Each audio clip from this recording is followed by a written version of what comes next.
I'm just going to show you a quick little video on how I make a granny square today. They're an absolute crochet staple, and if you're new to crochet, like I recommended in my last video, I would start with a granny square rather than making something like a dishcloth, purely because I think it's much easier and you'll probably get more use out of it. I do anyway.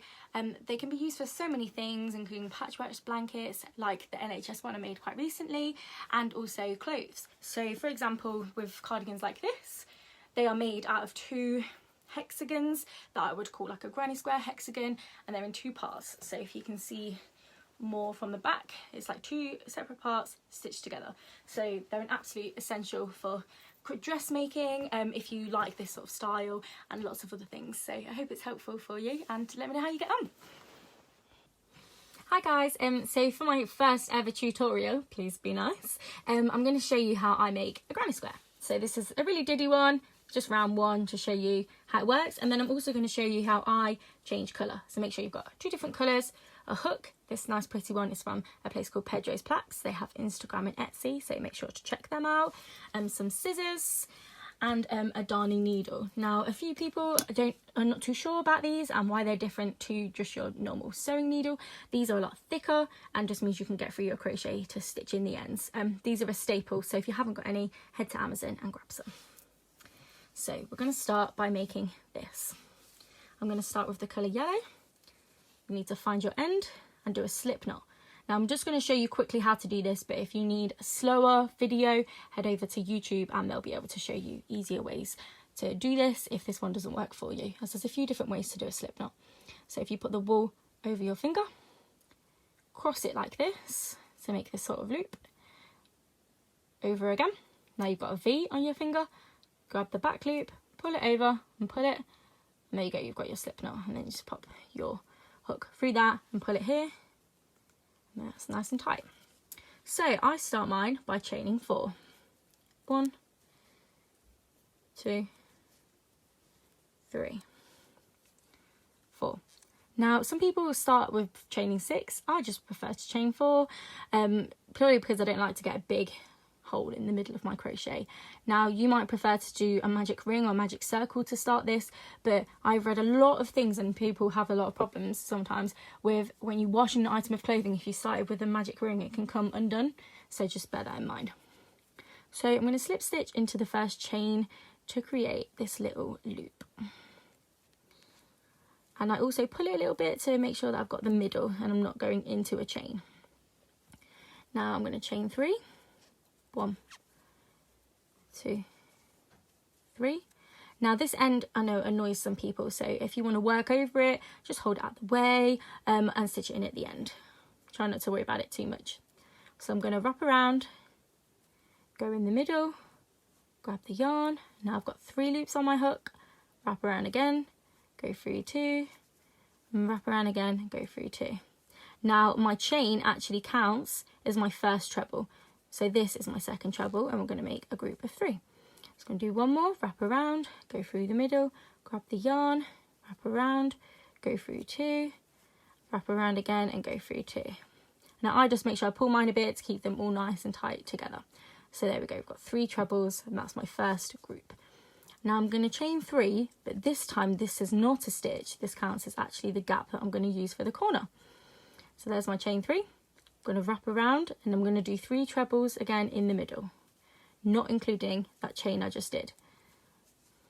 1, wrap around through the middle, grab the yarn, wrap around again, go through 2, wrap around again, go through 2. I'm going to do that one more time, wrap around again in the middle, grab the yarn, wrap around again, go through 2. Oh, someone's got a bit stuck. Wrap around again and go through 2. So there we go, I've got 3 there. I'll just pull it around a little bit just to make sure that I've got enough space. I'm going to chain 3 again. 1, 2, 3. I'm going to do 3 more trebles. So wrap around, go through the middle, through 2, through 2. Wrap around, go through the middle, grab the yarn, wrap around again, go through 2, wrap around again, go through 2. We'll do that one more time. Wrap around, go through the middle, grab the yarn, wrap around again, go through 2, wrap around again, go through 2. So you can see here that we've now got 3 clusters, 2 corners and 3 clusters. So we need to make sure we've got 4 corners because we're making a square. It's going to chain 4 again. Now the only time, 3, sorry, the only time the chain counts as a stitch is the first one. The rest I'm including as corner spaces.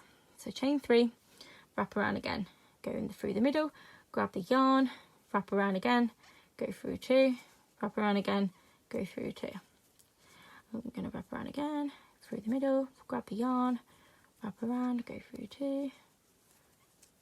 I'm going to make sure we've got 3 of them. So we've come to the end of our square, so we're just going to chain 3, 1, 2, 3. We've got 4 clusters of 3 trebles, this one including the chain as a treble, so you can see that there's 3 stitches. Now we're going to slip stitch into the top chain of this. So we're going to count 3, 1, 2, 3, so we want to go in that little space there. Just going to put our hook through. This is a bit stiff yarn, and then just pull it through, grab the yarn, pull it through again. There we go. So we've got our first square. Now my end, I usually just give it a bit of a tug to try and get that to seal up as much as possible. There we go. So there's round 1.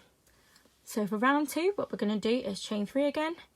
1, 2, 3. Now when I make a granny square, what I do now is I flip it like this. Now this gives you a nice like ribbed effect around the square, and it also keeps it nice and flat. So we're going to wrap around, go over in the middle, grab the yarn, wrap around again, go through 2, wrap around again, go through 2. Do that one more time. Now, as the same as the first round, our chain counts as our first stitch, so we've got 3 there. Now this time we do 2 lots of trebles in the corner because this just gives a nice more angled shape. I'll show you what I'm doing. So I've got 3 here. I'm going to chain 3, 1, 2, 3. And now we're going to do 3 trebles in the same gap. So 1, 2, 3. And then to go to our next space, we're going to chain 1. Now this will give us a gap here. So then when we're getting bigger, we'll get our gaps. And it just is an easier way. You know where to write your stitches in. Not everyone does this, but this is just how I like to do mine. Just going to wrap around again and do 3 trebles in this next space. So 1, 2, 3. Then we're going to chain 3 again to create our corner. 1, 2, 3. Wrap around, go through the middle, go through 2, go through 2. That's how I say it in my head. And this is quite an important stitch, especially if you like making granny squares, which I do a lot. Whether it's triangles, hexagons, it's still the same stitch. How I do mine anyway, it's just a good thing to get used to. So I'm going to chain 1 to go to the next stitch. I'm going to do the same thing again, 3 trebles, 1, 2, 3. I'm going to chain 3, 1, 2, 3. I'm going to do 3 trebles in the middle again. 1, 2, 3. And then we're going to chain 1. So for my granny squares, I always chain 1 now. So I always chain 1 for every gap going round. Just think it's a lot clearer, and it's just how I prefer to do mine. And I'm going to do 3 trebles again. 1, 2, and then this is my 3rd one, and then I'm going to chain 3. And then I'm just going to do our last group. So you've got 2 groups of 3 trebles in every corner. This is my 3rd one, and then when you get to the end of the round, you're going to chain 1, like we do between getting through every stitch, and then we're going to slip stitch into the first chain. Like so. So there we have the start of our square. Now I've tried a few different ways, and this is how I prefer to do it. I think it sits really flat and works really nicely. So I'm just going to do one more row of this in this colour. So chain 3, 1, 2, 3, flip your work. So you can see this ribbed effect that I was on about. You do get that when you don't flip, but this just makes it like nice and uniform and I just like it like that. So chain 3, remember that counts as our first treble. Now in these middle stitches that aren't a corner, we're just going to do our usual group of 3 trebles. So that's 1, 2, 3. If this is a bit fast for you, I would check out videos like Bella Coco. That shows you these stitches a lot slower. So I've chained 1 to get to my next corner. I'm going to wrap around again, go through the middle, grab the yarn, wrap around, go through 2, wrap around, go through 2.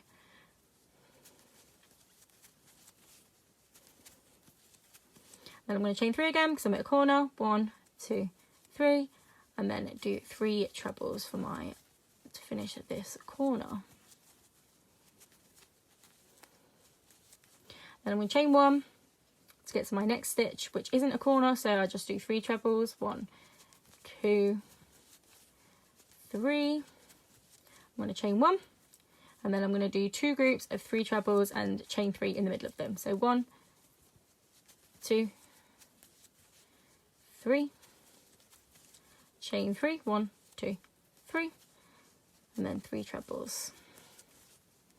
This just keeps that nice corner feel, stops your work looking round. Like I said, there's a few different ways to do this, so if this doesn't work for you, feel free to check out another way, but this is just how I've got on quite well with mine. Right, group of 3 again, chain 1, group of 3, 1, 2, 3, and then chain 3, 1, 2, sorry, 1, 2, 3, and then 3 trebles, 1, 2, 3. Then I'm going to chain 1, do 3 again in this one, 1. It's really repetitive. That's why I just think these are so good for beginners, especially because there's so many different things that you can make with them. Chain 3, 1, 2, 3, 1, 2, 3 trebles, and then we're going to chain 1. I'm going to slip stitch into this again. So there we have it, we're starting to get there with our granny square. So we've got 4, 4, 4. That's how you can, sorry, that's the easier way to see it. That's how you can tell that you're not missing stitches, is to make sure that you've got like the right number of holes. Now I'm going to show you how I would change colour now. So I'm actually just going to undo this to show you what I would do now. So I've just undone one of the trebles, so I'm just going to add that back in again. Now I'm at the end, so I'm going to chain 1, slip stitch into this, and then how I do changing colour, always finishing the yarn, is what I do now is, so I just grab my scissors, is I chain 1, so I've chained 1, and then I'm going to snip the yarn, and then all I do is literally pull it out, make sure it's tight, and then that'll be fine. So to add a new colour, which I've got here, I'm just going to undo my little square so I can add this pink on. This is a great thing with crochet as well, it's so easy to undo. She says, as there's a knot in her work. But it is always quite easy to undo a stitch. I don't find it as easy to undo knitting. So that's personally one of the reasons I like crochet. So I add colour on really, really simply, and this has always worked for me. So I just put the yarn through a hole and tie a knot, like so. Just a bog standard normal knot, make sure it's quite tight. And then put my hook through, grab the yarn, chain 1, and then you're ready to go. So you've changed colour successfully, quite easily, and you can just go for it, start doing the next round. So remember, every corner you want to do 3 trebles, 1, 2, 3, chain 3, and then do 3 more trebles. So you've got 2 groups of trebles and a chain 3 in the middle, and you're going to chain 1 between every stitch. And then you're just going to do 3 trebles in every normal stitch. So there you have it. So you've got 3 trebles, chain 3, 3 trebles, chain 1, 3 trebles. That's all you do all the way around. You could keep going with this and make it huge. You could do little ones and stitch them together. There's so many endless possibilities with a granny square. Try out your tensions as well with smaller hooks and see how you get on. Good luck.